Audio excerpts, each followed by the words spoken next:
आज तक रेडियो सुनता है सारा जहां।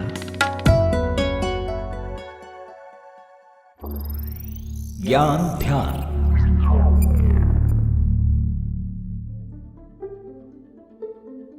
सितंबर 2022 में ब्रिटेन में महारानी एलिजाबेथ द्वितीय का निधन हो गया। इसके तुरंत बाद उनके उत्तराधिकारी किंग चार्ल्स तृतीय को राजगद्दी सौंप दी गई।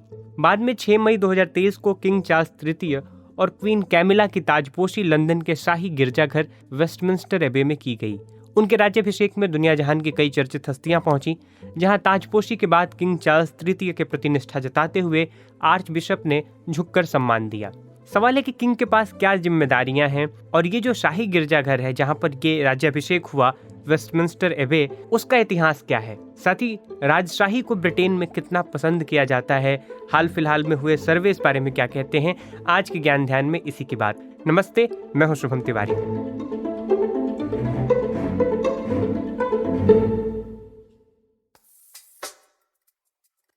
इससे पहले कि शाही गिरजाघर वेस्टमिंस्टर एबे के इतिहास पर आए, सबसे पहले बात इस पर कि कितनी ताकत है किंग चार्ल्स के पास। क्या किंग चाहें तो जरूरी नियमों में कोई फेरबदल कर सकते हैं जो देश के हैं? जवाब है नहीं। इंग्लैंड दरअसल एक कॉन्स्टिट्यूशनल मोनार्की है, यानी कि संसदीय राजतंत्र, यानी वहाँ राजा भी हैं और संसद भी। अगर हम बात करें कि किंग के पास सबसे अहम काम क्या है, तो उनमें से एक है कि ब्रिटेन में आम चुनावों के बाद सरकार की नियुक्ति करना।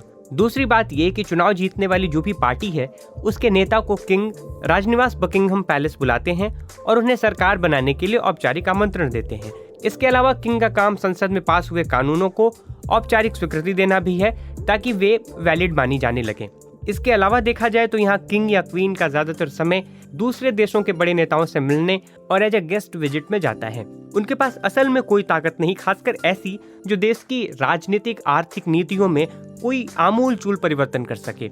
राजनीतिक तौर पे वे न्यूट्रल हैं।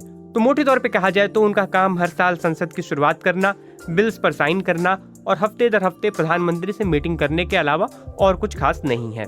अब सवाल है कि राजशाही को ब्रिटेन में पसंद किया जाता है या नहीं, क्योंकि जब वेस्टमिंस्टर एबे में किंग चार्ल्स तृतीय की ताजपोशी हुई तो बहुत से ऐसे भी लोग थे जो इसका उसी के समानांतर विरोध कर रहे थे। सवाल है कि क्या वे चार्ल्स को अपना राजा नहीं मानते? क्या उन्हें कोई दूसरा राजा चाहिए? नहीं, ऐसा नहीं है। दरअसल विरोध करने वाले चाहते हैं कि इसके बाद वहाँ कोई राजा या रानी रहे ही ना। वे चाहते हैं कि ये सब पुराने चोचले हैं जिन्हें अब खत्म कर दिया जाना चाहिए। विरोध करने वाले लोग मानते हैं कि इससे आम लोगों की जेब पर बोझ पड़ता है, क्योंकि रॉयल फैमिली के राज्याभिषेक या निधन जैसे मौकों पर जो भारी भरकम खर्च होता है वो अंततः ब्रिटिश सरकार ही उठाती है। मतलब टैक्स पेयर्स के ही पैसे अंततः वसूले जाते हैं। तो national centre for social research ने हाल ही में एक सर्वे करवाया, ये समझने के लिए कि लोगों के दिल में राज परिवार को लेकर कैसे भाव हैं। पता चला कि केवल 29% लोग ही ऐसे हैं जिन्होंने कहा कि राज सत्ता बहुत जरूरी है। वहीं जो ज्यादातर नौजवान थे वे इसके खिलाफ रहे।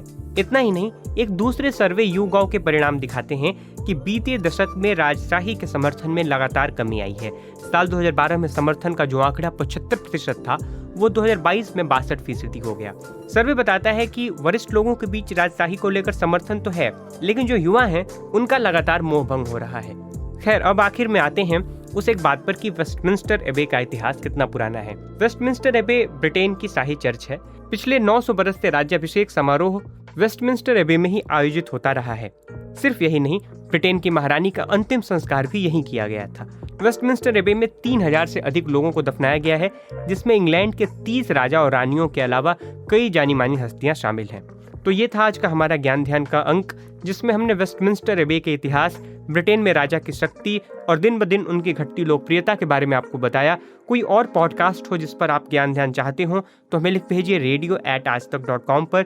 इसके अलावा आप हमसे कुछ कहना चाहते हो, कोई सलाह, सुझाव, शिकायत या मशवरा हो तो हमें लिख भेजिए इसी पते पर। आज तक रेडियो के फेसबुक, इंस्टाग्राम और ट्विटर पेज पर भी आप हमें फॉलो कर सकते हैं और अपना कीमती फीडबैक हमें पहुंचा सकते हैं। इसके अलावा आप हमारा ये podcast Spotify, Google podcast, Apple podcast और दूसरे ऑडियो प्लेटफॉर्म पर भी सुन सकते हैं। इस पॉडकास्ट में फिलहाल के लिए इतना ही। इजाजत दीजिए। नमस्कार।